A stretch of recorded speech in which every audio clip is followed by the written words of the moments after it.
அனைவருக்கும் வணக்கம் தோழர்களே. எல்லோரும் எப்படி இருக்கீங்க? ரொம்ப மகிழ்ச்சியாக இருப்பீங்க அப்படின்னு நினைக்கிறேன். இன்றைக்கி பார்த்தோம் அப்படின்னா இந்திய தேசிய காங்கிரஸ் ரிலேட்டடாக என்னென்ன கொஷின்ஸ் கேட்டிருக்காங்க அப்படின்னு சொல்லி பார்க்கலாம். ஸோ இந்திய தேசிய காங்கிரஸ் ஐஎன்சியில் வரும் இல்லைங்களா? ஸோ அதுலேருந்து ஓகேவா. இந்திய தேசிய காங்கிரஸ் உருவாக்கப்பட்ட ஆண்டு எது அப்படின்னா 1885 ஓகேங்களா. ஸோ இது உருவாக்குறதுக்கு யார் காரணமாக இருந்திருப்பாங்க அப்படின்னா ஏஓ ஹியூம் அப்படின்ற காரணமாக இருந்திருப்பார். அகில இந்திய அமைப்பை உருவாக்க இவர் தான் முனைந்தார். இதன் விளைவாக தான் 1885 இந்திய தேசிய காங்கிரஸ் உருவானது. பம்பாய், மதராஸ், கல்கத்தா ஆகிய 3 மாகாணங்களில் அரசியல் ரீதியாக தீவிரம் காட்டிய கல்வி கற்ற அறிவு பெற்ற இந்தியர்கள் என்ன பண்ணுவாங்க, ஒரு குழுவாக சேர்ந்து இந்த ஒரு அமைப்பை உருவாக்கணும் அப்படின்னு சொல்லி முயற்சி செஞ்சுருப்பாங்க.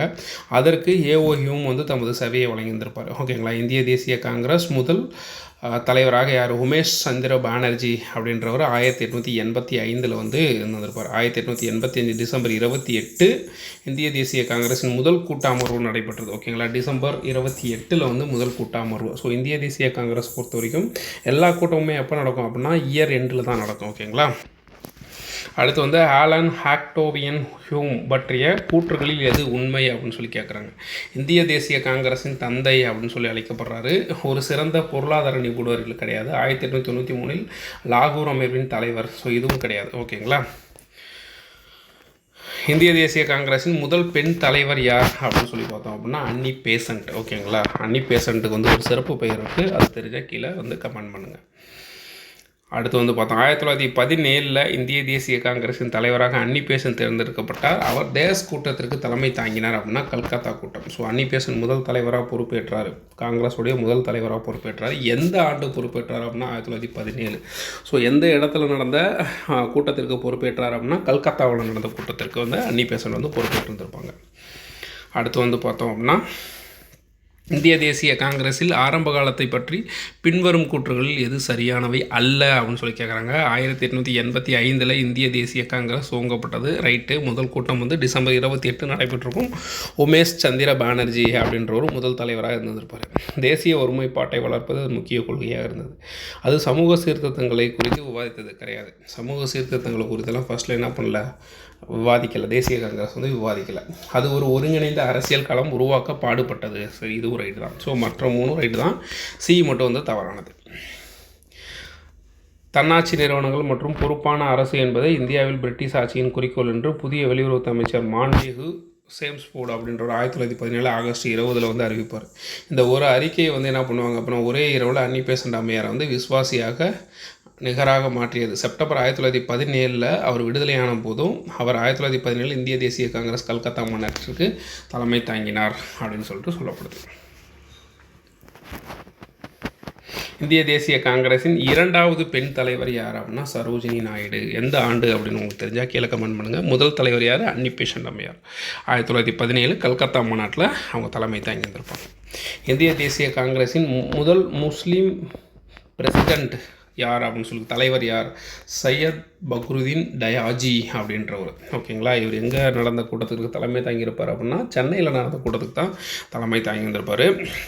1923 இளம் வயதில் இந்திய தேசிய காங்கிரஸ் தலைவராக தேர்ந்தெடுக்கப்பட்ட நபரின் பெயர் என்ன அப்படின்னா அப்துல் கலாம் ஆசாத்.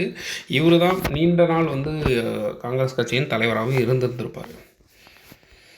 இந்திய தேசிய காங்கிரஸில் நீண்ட காலம் தலைவராக இருந்தவர் யார், அபுல் கலாம் ஆசாத். அபுல் கலாம் ஆசாத்தை பற்றி நம்ம சிலபஸ்லேயே இருக்குது. ஓகேங்களா. இந்திய தேசிய காங்கிரஸ் நீண்ட கால தலைவராக அதே கொஷின் தான். அடுத்து கல்கத்தாவில் நடைபெற்ற 2வது காங்கிரஸ் அமைப்பில் கலந்து கொண்ட பிரதிநிதிகளுக்கு தோட்டத்தில் விருந்து கொடுத்தது யார் அப்படின்னா டஃப்ரின் பிரபு தான் என்ன பண்ணிருப்பார். அவரோட தோட்டத்தில் கல்கத்தாவில் நடந்த 2வது காங்கிரஸ் அமர்வுகளுக்கு என்ன பண்ணிருப்பார், விருந்து கொடுத்துருந்துருப்பார். 1907 சூரத்தில் நடைபெற்ற இந்திய தேசிய காங்கிரஸ் கூட்டத்திற்கு தலைமை தாங்கியவர் யார் அப்படின்னா ராஜ் பிகாரி கோஸ் அப்படின்றவர் தலைமை தாங்கி வந்திருப்பார். சூரத் பிளவு நடைபெற்ற ஆண்டு 1907. இது ரொம்ப முக்கியமான டாபிக். ஓகேங்களா. சூரத் பிளவு அப்படின்னு சொல்லிட்டு. ஸோ இது பார்த்திங்கன்னா சூரத் பிளவு பாருங்கள். காங்கிரஸ் அடுத்த மாநாடு தீவிர தேசியவாதிகள் என கருதப்பட்டால் பூனேவில் நடக்கிறது தான் திட்டமிட்டிருப்பாங்க. ஓகேங்களா. ஆனால் கல்கத்தா மாநாட்டில் முடிவுகள் காங்கிரஸ் கட்சியே தீவிர தேசியவாதிகள் கையில் போகிற மாதிரி இருக்கும். அதனால் பயந்துட்டு என்ன பண்ணிடுவாங்க, அந்த பூனாவில் நடக்க வேண்டிய மாநாடைக்காக கொண்டு போயிடுவாங்க. சூரத் நகரில் மாற்றிடுவாங்க.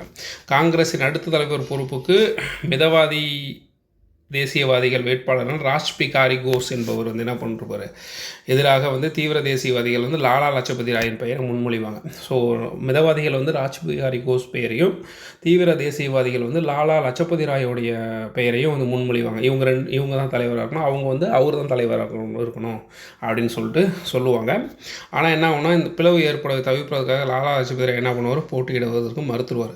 1906 கல்கத்தா மாநாட்டில் நிறைவேற்றப்பட்ட 4 தீர்மானங்களை பின்பற்றுவதா இல்லையா அப்படின்ற கேள்வியை ஒட்டி நிலைமை கொதிநிலையை எட்டியது அப்படின்னு சொல்லி இதில் ஃபெரோஷா மேத்தா அப்படின்ற குழு என்ன பண்ணுவாங்க அப்படின்னா, இந்த தீர்மானங்கள் நிகழ்ச்சி நிரலிலிருந்து நீக்கப்பட வேண்டும் அப்படின்னு சொல்லுவாங்க. ஃபெரோஷாவின் இத்தகைய திட்டத்தை எதிர்கொள்ள தீவிர தேசியவாதிகள் ராஜ்பிகாரி கோஸை தலைவராக தேர்ந்தெடுக்கப்படுவதை எதிர்க்க முடிவு செய்வாங்க. ஆனால் வந்து அந்த இதுக்கு தலைமை தாங்கியவர் யார் அப்படின்னா ராஜ்பிகாரி கோஸ் தான். ஓகேங்களா? அப்போது மாநாடு என்ன பண்ணணும், குழப்பத்திலே முடிஞ்சிடும். ஸோ அதனால் என்ன பண்ணுவார்னா, 1907 சூரத் பிளவு ஏற்படும். சூரத் பிளவு ஏற்படும் போது லாலா லஜபதி ராய், நம்ம திலகர், அதுக்கப்புறம் பார்த்திங்கன்னா வஉசி, பாரதியார் வந்து திலகரை வந்து பாதுகாத்து வெளியே கூட்டிகிட்டு வந்தார் அப்படின்னு சொல்லிட்டுலாம் கொஷின் கேட்பாங்க. ஓகேங்களா? ஸோ இதில் பாரதியார் வந்து சூரத் பிளவில் கலந்து வந்திருப்பார். அடுத்து வந்து பார்த்தோம் அப்படின்னா, எந்த காங்கிரஸ் மாநாட்டில் வகுப்புவாத பிரதிநிதித்துவம் தவறு என்ற மசோதாவை முகமது அலி ஜின்னா கொண்டு வந்தார் அப்படின்னா 1910. ஓகேங்களா? 1910 நடந்த காங்கிரஸ் மாநாட்டில் முகமது அலி ஜின்னா என்ன பண்ணுவார், வகுப்புவாத பிரதிநிதித்துவம் தவறு அப்படின்னு சொல்லியிருப்பார். ஆனால் அதுக்கப்புறம் இவர் எதை என்ன பண்ணிருப்பார், முஸ்லீம்களுக்கான தனிநாடு வேண்டும் அப்படின்னு சொல்லி கோரிக்கையும் வச்சுருந்துருப்பார். காங்கிரஸின் 3வது மாநாடு நடைபெற்ற இடம் எங்கே அப்படின்னா மெட்ராஸ். ஓகேங்களா? 3வது இந்திய தேசிய காங்கிரஸ் மாநாடு தேஸ் தலைமையில் நடைபெற்றது, பக்ருதீன் தியாஜி. ஸோ இது வந்து சென்னையில் நடைபெற்றது இல்லையா? ஸோ இது திரும்ப கேட்டு நேருக்காக இருக்காங்க பாருங்கள். இந்திய தேசிய காங்கிரஸ் முதற் கூட்டம் 1885 பம்பாயில் நடைபெற்றது. மொத்தம் கலந்து கொண்ட 72 பிரதிநிதிகளில் 22 பிரதிநிதிகள் எங்கே சேர்ந்தவங்க அப்படின்னா சென்னையை சேர்ந்தவங்க. ஏன்னா இந்திய தேசிய காங்கிரஸ் உருவாக்கலாமா அப்படின்னு சொல்லிட்டு பேச்சுவார்த்தையே எங்கே நடைபெறும் அப்படின்னா சென்னையில் தான் நடைபெறும். ஓகேங்களா? இந்திய தேசிய காங்கிரஸின் 2வது மாநாடு பார்த்திங்கன்னா 1886 கல்கத்தாவில் யார், தாதாபாய் நவ்ரோஜி தலைமையில் நடைபெற்றது. காங்கிரஸின் 3வது மாநாடு பக்ருதீன் தியாஜி. ஓகேங்களா? 3வது மாநாடு எங்கே நடக்குது, பக்ருதீன் தியாஜி தலைமையில் 1887. அது 85, 86, 87. ஓகேங்களா? தொடர்ந்து நடைபெறும். சென்னையில் 1000 விளக்கு என்று அழைக்கப்படுகிற மக்கீஸ் தோட்டத்தில் வந்து என்ன பண்ணுறது நடைபெறும். கலந்து கொண்ட சென்னையில் நடந்த மாநாட்டில் கலந்து கொண்ட 607 பிரதிநிதிகள், மொத்தமாகவே 607 பேர் தான் கலந்துருப்பாங்க. ஆனால் அதில் 362 பிரதிநிதிகள் வந்து சென்னை மாகாணத்தை மட்டும் சேர்ந்தவங்க. அடுத்து காங்கிரஸ் கட்சியின் வானொலியில் பணியாற்றிய திடுக்கிடும் செய்தியை வாசிப்பதில் தேர்ச்சி பெற்ற மற்றும் நேர்த்தியான வார்த்தை உச்சரிப்பை கொண்ட பெண்மணி யார் அப்படின்னா உஷா மேத்தா அப்படின்றவங்க. ஓகேங்களா? ஸோ ஆங்கிலேய அரசு என்ன பண்ணோம் அப்படின்னா இந்த பத்திரிகை சுதந்திரத்தை முழுமையாக தடை பண்ணிவிடுவாங்க. பத்திரிகையை தடை பண்ணதுனால எந்த ஒரு கான்வர்சேஷனும் யாருக்குமே தெரியாது என்ன நடக்குது, ஸோ இந்திய தேசிய காங்கிரஸில் என்ன நடக்குது, இல்லை சுதந்திர போராட்டத்துக்கு எதிராக என்னென்ன திட்டம் திட்டுறாங்க அப்படின்றது எதையுமே பகிர்ந்து கொள்ள முடியாத நிலைமை வந்துடும். அப்போ என்ன பண்ணுவாங்க அப்படின்னா அந்த உஷா மேத்தா அப்படின்றவங்க அந்த வானொலியை தொடங்கி வானொலி என்ன பண்ணணும்னா சென்னை வரைக்கும் வந்து கேட்டதாக சொல்லுவாங்க. இந்த வானொலியோட தலைமையகத்தை மும்பையில் அப்பப்போ மாற்றிக்கிட்டே இருப்பாங்களாமா.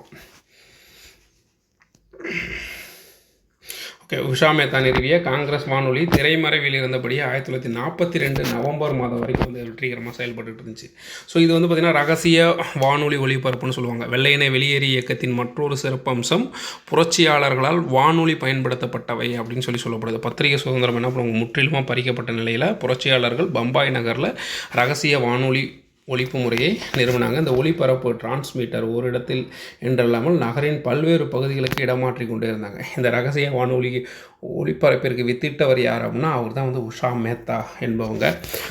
அந்த ஒளிபரப்பு மதராஸ் வரைக்கும், ஓகேங்களா, மதராஸ் சென்னை மாகாணம் வரைக்கும் கேட்டது அப்படின்றது குறிப்பிடத்தக்கது. 1914 சென்னையில் நடந்த இந்திய தேசிய காங்கிரஸ் மாநாட்டின் தலைவராக இருந்தவர் யார், பூபேந்திரநாத் போஸ் அப்படின்றவர்.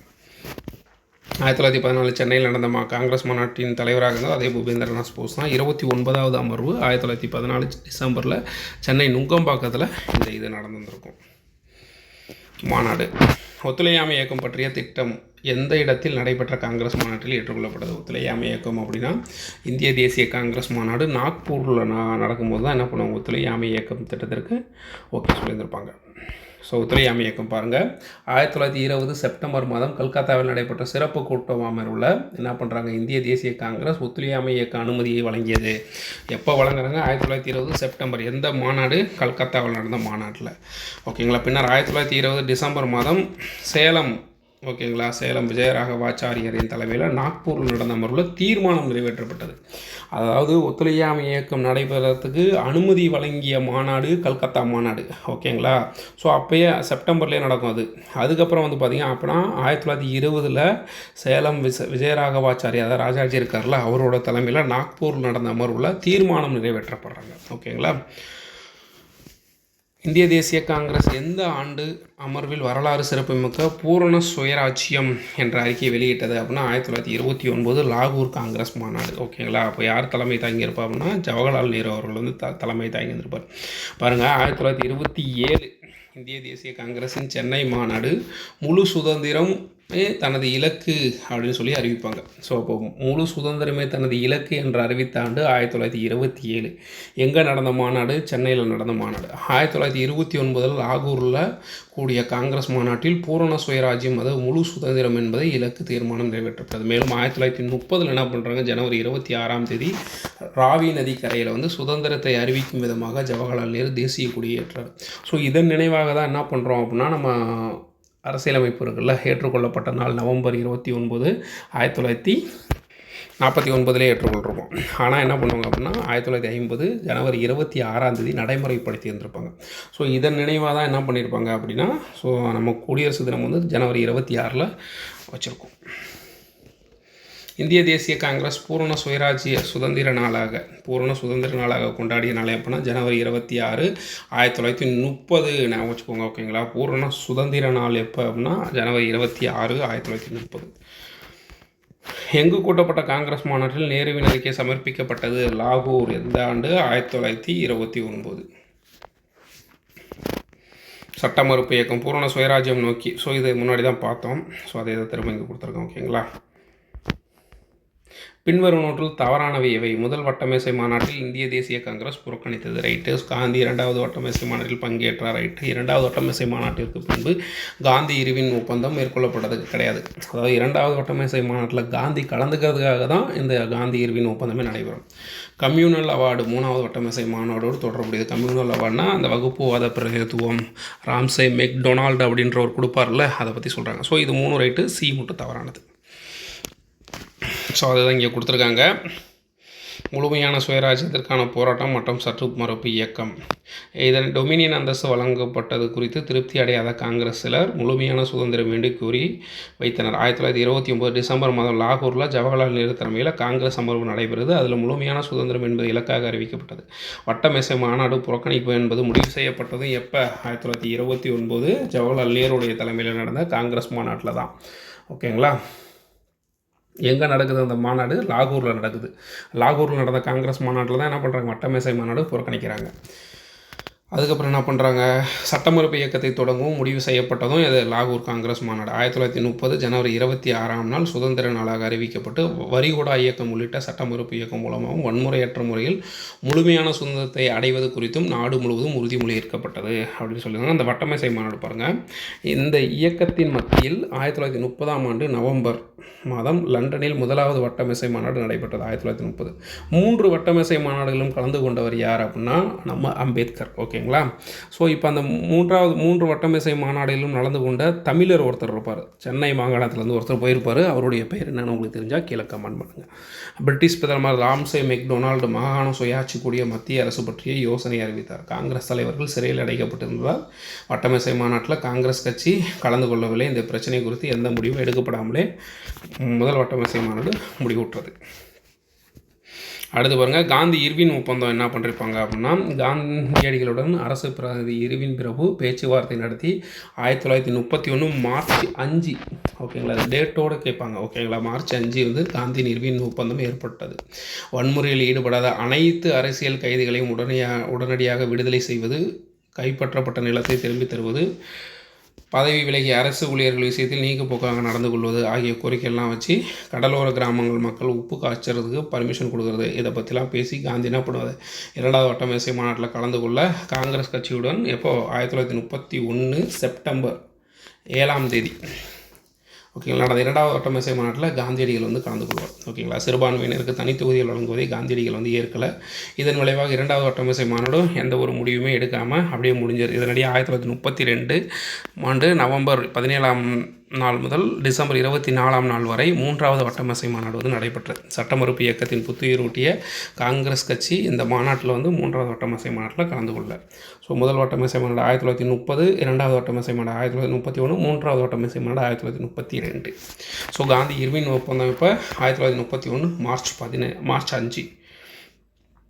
வகுப்பு வாரி ஒதுக்கீடு பூனா ஒப்பந்தம் எப்போனா 1932 ஆகஸ்ட் 16ஆம் நாள் வகுப்பு வாரி ஒதுக்கீடு ராம்சே மெக்டொனால்டு அறிவிப்பார். முஸ்லீமு, சீக்கியர்கள், இந்திய, கிறிஸ்துவ, ஆங்கிலேய இந்தியர்கள், பெண்கள் மற்றும் ஒடுக்கப்பட்ட மக்களின் தலைவராக B.R. அம்பேத்கர் வந்து தனித்தொகுதி வேண்டும் அப்படின்னு சொல்லியிருப்பார். அது அடிப்படையில் தான் என்ன பண்ணுவாங்க, பூனா ஒப்பந்தம் வந்து அதுக்கப்புறம் நடைபெறும்.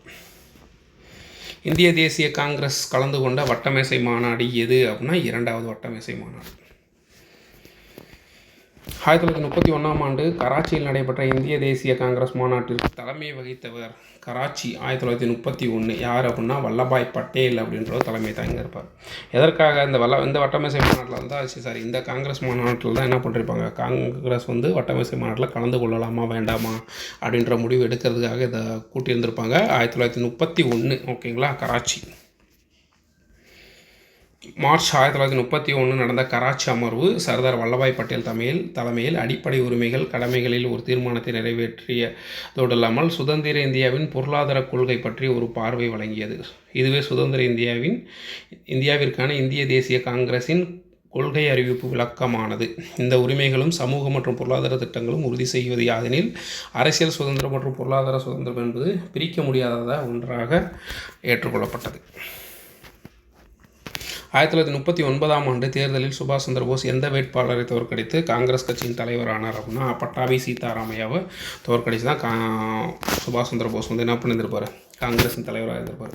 சப்போஸ் சுபாஷ் சந்திர போஸ் காங்கிரஸின் தலைவராகவே இருந்திருந்தார் அப்படின்னா அவருடைய தலைமையில் சுதந்திரம் கிடச்சிருந்துச்சு அப்படின்னா இந்தியாவை இன்றைக்கி வந்து இன்னும் வேறு மாதிரி டெவலப் ஆகியிருந்திருக்கும். எந்த 2 ஆண்டுகள் தொடர்ந்து சுபாஷ் சந்திர போஸ் இந்திய தேசிய காங்கிரஸின் தலைவராக இருந்தார், 38, 39 2 ஆண்டுகள் தொடர்ந்திருப்பார். முதல் தேசிய காங்கிரஸ் எந்த அமர்வில் தேசிய பாடலாக வந்தே மாதரம் முதலில் பாடப்பட்டது அப்படின்னா கல்கத்தா. ஓகேங்களா, கல்கத்தா மாநாட்டில் 1896 வந்து பாடிந்திருப்பாங்க. இந்திய தேசிய காங்கிரஸ் இதில் வந்து பார்த்திங்கன்னா 1896 கல்கத்தா தலைவர் வந்து ரம்ஹதுல்லா சயானி அப்படின்ற தலைவர் இருப்பார். ரவீந்திரநாத் தாகூர் என்ன படம் வந்தே மாதரம் அப்படின்ற பாடலை பாடிந்திருப்பார். 27 டிசம்பர் 1911 தேசிய கீதம் முதலில் இந்திய தேசிய காங்கிரஸின் தேச அமர்வில் பாடப்பட்டது அப்படின்னா கல்கத்தா அமர்வு. இது வந்து பார்த்திங்கன்னா 6th புக்கில் இருக்குன்னு நினைக்கிறேன். சமத்துவம் அப்படின்ற பாடம் இருக்குல்ல பாலிட்டியில், அதில் 6th புக்கில் வந்து இதை பற்றி தெளிவாக கொடுத்துருந்துருப்பாங்க. ஓகே நண்பர்களே, இந்த வீடியோ உங்களுக்கு பயனுள்ள வகையில் இருந்திருக்கும் அப்படின்னு நினைக்கிறேன். நன்றி, பாய்.